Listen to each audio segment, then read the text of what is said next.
Hello everyone and welcome back to a brand new video. Today I'm going to be basically updating the Aovo Pro review that I did and showing you the return process that I had to go through for the Aovo Pro, and I'll also show you the conversations that I had before then in terms of the problems that I had with the scooter and how they responded to me, keeping in mind that they didn't actually know that I've made a video. They might have seen it by now, but at that point I hadn't made a video. I haven't said I'm a YouTuber as the common phrase goes, and I haven't asked for the scooter for free. I paid for the scooter with my own money. I did get a refund, which wasn't intended. I did want to keep the scooter and carry on using it, but as the story unfolded, there were more and more problems. So that's what we'll be going over with you today. So let's get started. Okay, so I'm just going to bring my iPad over so we can read through some of the conversations here. So what I'll do is I'll throw it up on the screen. There we are, it's on the screen. Happy days. So this was the first one that we can see here. So this is when the mudguard had snapped off. Now, if you know UK weather, you know that it's really rainy, especially in the winter season. So having the mudguard snap was actually really inconvenient, because when you're going 19 miles an hour and the wheel's spinning, the water, if it was to rain, or if which it did, or if the roads are quite wet, the water will actually spin back on the back of your leg. So it was quite inconvenient having the mudguard snap. So I said, "Dear Aovo, the back mudguard is now completely snapped off. And there's a creaking from the stem, which is getting worse and worse. I'd like to send the scooter back. I don't have everything. I need it to go to work. I'm pretty much here. I'm saying I've had enough, but I'm being very professional with customer services. You know, they were very friendly back. So we'll just go now into the conversation thread that I had with Aovo after I'd sent that initial email. So they offered to send me a rear mudguard, and I end up saying no, I would like to return the scooter, because I knew that these problems are going to carry on, because it's not a very high quality scooter, or mine wasn't a very high quality scooter. I have seen from the review that some people haven't had as many problems as I have, but this is just my personal experience with the scooter. And they said that they can't accept a return, and they can't give a full refund over just the rear mudguard, and then offer replacing it again. So they're really reluctant to giving me this return. So I go in and said that's fine. They offered to send me a new folding mechanism and mudguard. Now, they did send me the folding mechanism, but forgot to put the mudguard in for whatever reason. I did actually receive it right before I sent the scooter back, and then they also sent me tracking, which is actually really good that they did end up sending me tracking for this, because not every company it's got comprehensive tracking, and the stuff was here within a few days of me speaking to the customer services. So they obviously had prioritized it, or I'd had some faster shipping in place there, which was really, really good. So then I go, the brakes are also very low quality, which unfortunately they are. Do I need to keep listing problems for you to accept the return? And then they say, hi, I can't return when the parts are on the way, which is fair enough. Obviously, they can't send you a bunch of parts and then you return the scooter and keep the parts. One, that doesn't make sense for the customer, and that is money the company has had to shell out to send you the parts or to source the parts. So that's fair enough on their end. Then I say that that's fine. We'll wait for the parts to arrive, and then I'll send the scooter back.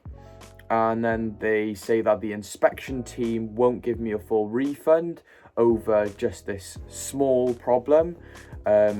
So they again offer to send me parts and offer some assistance in terms of the brakes, in terms of the adjustment, which was good of them. I mean, it's really good that they're even having this conversation with me. I think many customer services or many customer service teams wouldn't go this far out of their way to actually offered to send parts, offered to do all of these extra things, but it's a lot cheaper for them to do that than for me to send the scooter back.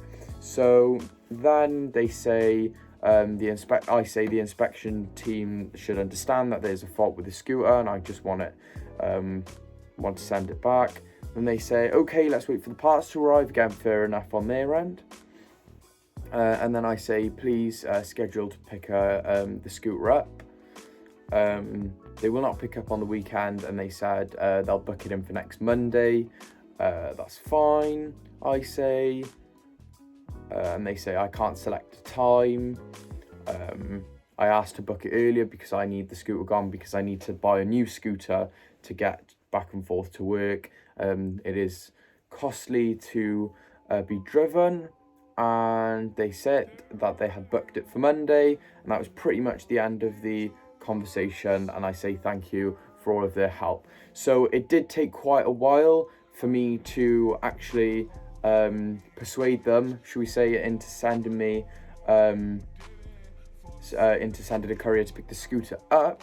But then they failed to book, they said, because I had sent another email out asking if it had been booked, just to make sure that it is booked. And they did say it had failed to book, which was quite annoying because I had a feeling that they hadn't booked it, or maybe there was something there. So I just checked up with them again, because obviously it is my time as well. You have to designate a day and make sure you're home, because they give you a time like, oh, we'll be there between 9 and 5. So you have to be there the whole day pretty much.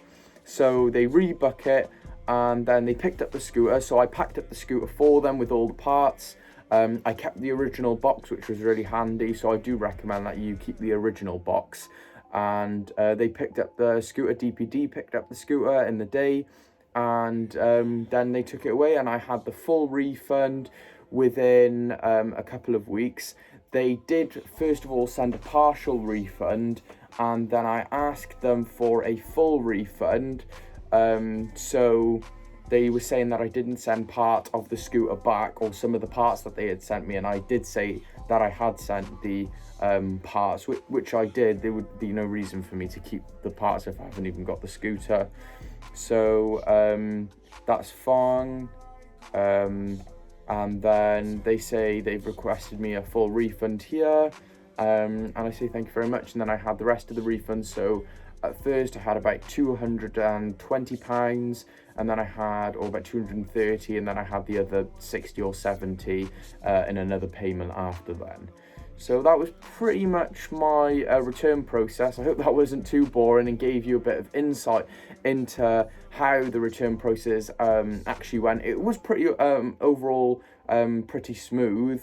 I did have to wake up quite early in the morning to reply, because I think that the customer service team they have are in a different country, so they're on a different time schedule than the UK. So that is a point, to note.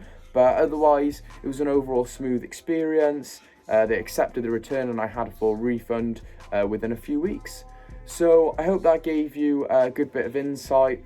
If you wanted to buy the scooter, I'll leave a link down below. I'm not affiliated with Aovo Pro, but I see a lot of eBay scammers. I almost got scammed by someone on eBay buying this exact same scooter before, so I'll leave it down there. If you'd like to subscribe, I'm going to do a few more videos. I've now got the Xiaomi Pro 2 scooter, which I'm going to do a review and a few videos on that one as well. So if this content interests you, subscribe to the channel, leave a like on the video. Any questions, the comment section's down below.